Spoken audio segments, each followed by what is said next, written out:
Alors, c'est une devinette, il faut trouver la solution, c'est le premier qui trouve qui a gagné.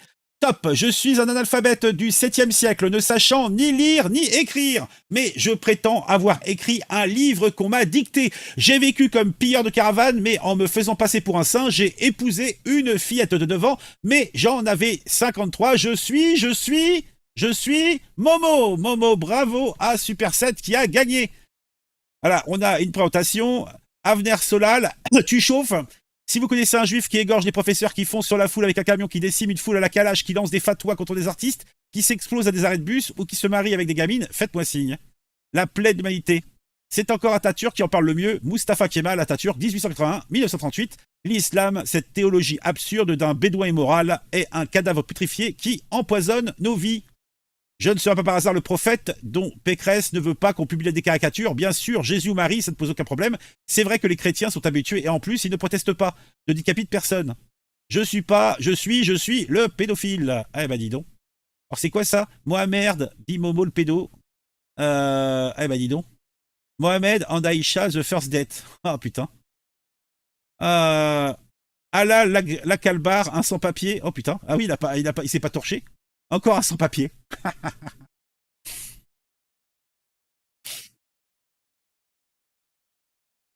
Eh ben dis donc, l'islam a légalisé la pédophilie depuis l'année 622. Eh ben dis donc, tout cela n'est point beau, tout cela n'est point propre. Ok, donc c'était le premier truc. Donc c'est notre bon Super 7 qui a gagné. Alors ça, je peux l'effacer, on l'a vu. Ok. Alors, une petite rigolade sur les écologistes. Alors, oups, dans l'Utah, une femme se déclarant activiste écologiste a escaladé un transformateur électrique à haute tension. Selon la police, elle semblait atteinte de troubles mentaux. Pour la sauver, le courant a dû être coupé à plus de 800 foyers. Alors je ne sais pas ce qu'elle est en train de faire. Elle est en train de se faire plaisir sur la corde. Elle nous fait quoi là? Ah mais sérieux quoi. Non mais c'est... Bah c'est bon, elle est contente, elle a fait son scandale. Ah mais sérieux quoi. Bon, y a du son?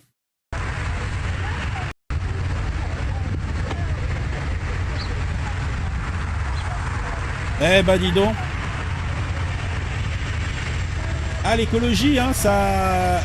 Ils ont des beaux... Ils ont des beaux représentants, hein. Bon, ah là là, quelle misère. Bon, on va parler de nos élus. Alors, qu'est-ce qu'on peut dire sur nos élus? Alors là, c'est un poste du général Pangolin qui nous fait le plaisir d'être présent. Ah, je m'étais dit, il sera là. Général Pangolin nous disait, mort de rire, la France insoumise a osé faire passer les drogues de synthèse dans ses frais de mandat alors qu'ils sont déjà les mieux payés dans la mandature. Et il y a donc la présidente de l'Assemblée nationale, Yael Braun-Pivet, qui a fait un tweet, être député, c'est avoir un devoir d'exemplarité. Les faits relatés par Mediapart concernant le député Andy Kebart sont d'une extrême gravité. J'ai saisi le déontologue pour qu'il procède sans délai à un contrôle de ses dépenses. Si les faits sont avérés, je saisirai la justice. Donc elle a fait un communiqué. Dans un article publié ce jour, le journal Mediapart a fait état d'un certain nombre d'éléments au sujet d'une utilisation illicite par le député Andy Kebart de son avance sur frais de mandat, notamment pour l'achat de produits stupéfiants. C'est quand même original ça. La présidente de l'Assemblée nationale en a pris connaissance avec stupéfaction. Elle a immédiatement saisi le déontologue de ces faits. Depuis la loi de la confiance dans la vie politique du 17, ou plutôt du 15 septembre 2017, l'utilisation des frais de mandat est strictement encadrée et doit faire l'objet de justification pour toute dépense engagée. Chaque année, un tiers des députés sont tirés au sort pour être contrôlés. La situation de tous les députés est donc vérifiée au moins une fois sur la durée d'une législature. Toutes les dépenses des députés tirés au sort sont contrôlées. Seulement 1,17% d'entre elles ont fait l'objet d'une demande de remboursement en 2023. Ainsi, les agissements supposés d'Andy Kebart ne sauraient jeter l'opprobre sur l'utilisation que les députés font de leur AFM. Le rapport de la déontologue qui fait état des contrôles est publié chaque année et consultable sur le site de l'Assemblée nationale. Il ressort des premiers éléments que le député Andy Kebart, n'ayant pas été tiré au sort en 2023 et en 2024, sa situation n'a pas encore été contrôlée par le déontologue. Il était cependant prévu qu'elle le soit dans les jours qui viennent au titre des contrôles de fin de mandat qui sont en cours. Si les faits révélés s'avéraient exacts, ils appelleraient la condamnation la plus ferme qui soit. L'utilisation de l'argent public ne peut qu'être exemplaire et les députés doivent être dignes du mandat qui leur a été confié par les Français. La justice sera saisie en cas de détournement d'argent public, à fortiori pour financer des dépenses illicites. Merci bien au général Pagolin d'avoir apporté cette pierre à l'édifice de la chienlit qui caractérise nos élus. Et ben dis donc. Alors, parlons un peu de nos antisémites, puisqu'il en faut, on les aime, ce sont nos amis, bien sûr, avec ce premier poste, donc, de Généri Bedaïm qui dit « Je suis marocaine et la vie de ma mère, je suis fière de ce que mon peuple a fait à Amsterdam quand ils les ont chassés. » Entendre en 2024 une femme parler ainsi et glorifier le pogrom d'Amsterdam en toute impunité est vraiment écœuré. La France va vraiment mal. Bon, après, utiliser le terme pogrom, ce n'est pas du tout adapté. Il faut peut-être pas non plus exagérer. Hein, il faut raison garder tête froide. Bon, écoutons quand même la séquence. Pourquoi ils ont réagi, les Marocains? Déjà, je suis marocaine et je suis fière, la vie de ma mère, fière, hein, mais vraiment fière de ce qu'ils ont fait.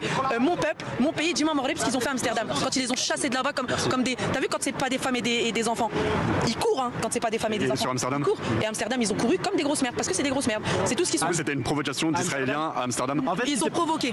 Pourquoi ils ont réagi, les Marocains? Déjà, je suis marocaine et je suis... Eh ben dis donc, ça fait bien plaisir. Donc elle est marocaine ou elle est française? Elle est, hein, moi je voudrais savoir. Mais bon, qu'importe. Alors, un autre poste sur nos antisémites. Alors, on a Arabie Saoudite. Alors, est-ce qu'ils sont antisémites? Je ne sais pas. C'est Aram interdit de participer à des manifestations en soutien à Gaza, car on risque de commettre des péchés avec la mixité entre femmes et hommes. Et à gauche, on a une vidéo, c'était hier au festival organisé par le régime saoudien à Riyad. Eh ben dis donc, voyons voir ça un peu plus près. الكلام الذي لا يجوز فلا خير ولا نفع في مظاهرات في بلاد المسلمين يختلط بها الحابل بالنابل ويقع فيها ما لا يرضي الله عز وجل من اجتماع الرجال والنساء ومن الكلام الذي لا يجوز. Ah, vous avez vu le gars derrière? Le gamin, attends. Regarde-le. Putain, mais c'est quoi ça? Eh, coucou, c'est moi! Coucou, coucou, coucou, coucou, coucou, coucou! Ah, mais sérieux? Ah, bon, ils savent s'amuser, hein! Et puis, ils ont, le pétrodollar, ça permet de s'offrir les plus grandes stars du monde, hein. Ça fait bien plaisir. Ça fait bien plaisir. N'est-il pas, n'est-il pas? Ah. Ah, à gauche, la décadence de l'Occident, à droite, l'avenir du monde. Ah, c'est bien dit, mon bon Super 7. Bon, et on va finir avec quelques trucs de fifou. Hein, ça va nous faire bien plaisir et ça nous permettra de se quitter dans la joie et la bonne humeur. Et ça fait plaisir. Alors, on commence. C'est pour la toilette intime. Ah, on a donc un lave-linge, Bright Clean, Zizi Clean, pour avoir un zizi tout propre, tout net. Zizi Clean, pour avoir un zizi tout propre, tout net. Zizi Clean. Ça fait bien plaisir. Alors, après, on a une autre pastille. Alors là, franchement, c'est impressionnant. Regardez-moi ça. Alors, un prof de surf, regardez comment il se balade. Là, il tient le gamin. Là, sérieusement, c'est impressionnant, quoi. En tout cas, moi, ça m'impressionne. Voilà, il est parti. Ah, c'est un truc de ouf, quoi. En tout cas, moi, ça m'impressionne beaucoup. Voilà, ça m'impressionne beaucoup. Bon, vous me direz peut-être que c'est pas si impressionnant que ça, mais pour moi qui suis une brêle en tout ce qui est sportif, eh bien, moi, je suis impressionné. Alors là, regardez, c'est un homme qui a fait un fric-frac. Là, on avait un gentil gars qui laisse de l'argent pour une stripteaseuse, une danseuse, il se casse avec l'argent. Voilà. Donc, tout le monde le course et il est là le salopard. Hein? Honte à toi. Ah, regarde-le, là, il donne un peu de pognon et l'autre, il se dit, ah, bonne affaire, se dit Basile, il prend le cash et il part en fuyant.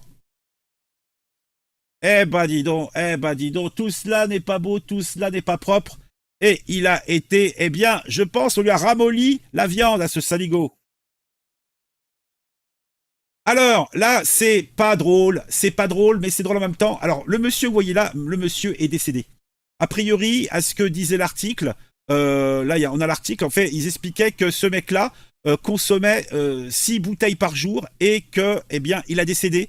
Et il arrive que parfois certaines personnes décèdent dès le premier sniffage. Alors je sais pas ce que c'est comme truc exactement, mais ça fait mal au cœur. Un gamin qui s'est foutu en l'air bêtement pour une connerie, quoi. Dude, try some, dude. I'm not even fucking playing like that. Oh my fucking god!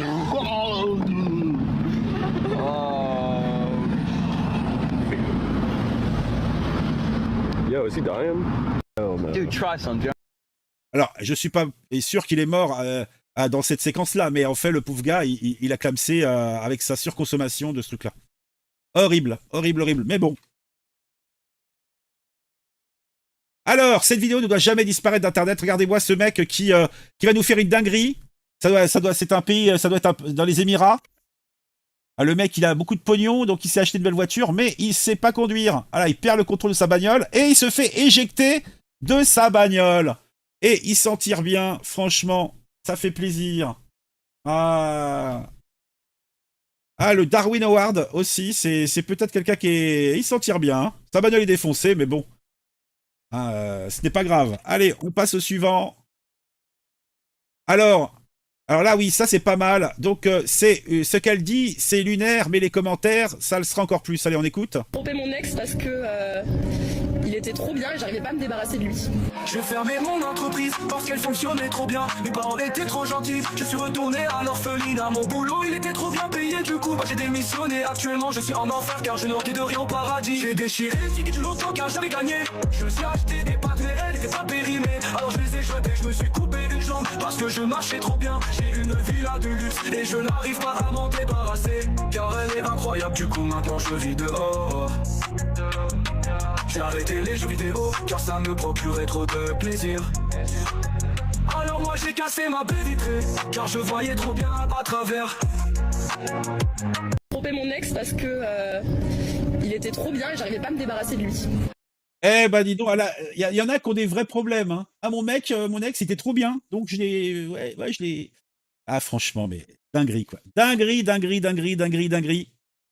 Ah, le gars a découvert que sa femme l'avait trompé et voici comment il a mis fin à la relation paisiblement. Je vais te faire une surprise, ma chérie. Ah, super, super. Allez, voilà, t'as sa surprise, chérie. Au revoir. Au revoir. Alors, il est où mon cadeau? Il est où mon cadeau? Hein? Ça fait toujours plaisir. Et on va finir là-dessus, je pense. Allez, on se fait un petit plaisir, un dernier. Alors, les chats qui font du tracas, qui font de la casse. Regardez, il mord le truc, paf, l'écran. Ah, putain, le chat. L'horreur. L'autre, il fout tout en l'air. Il casse la vitre, 7 ans de malheur. Il fout tout en l'air. Ah, les chats, franchement. Eh, vas-y. Hop, là, il a rien lâché. Hein. Allez, hop, fout tout par terre. Allez, allez, allez, hop. Vas-y, le bordel. Et en plus, il se barre la queue en l'air, quoi. La télé. Plaque. What? Bon, voilà.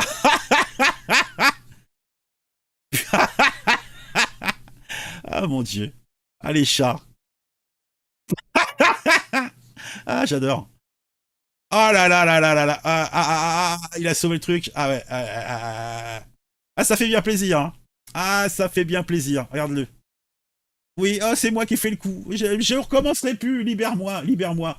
Non, il faut pas faire confiance. De toute façon, le chat est fourbe.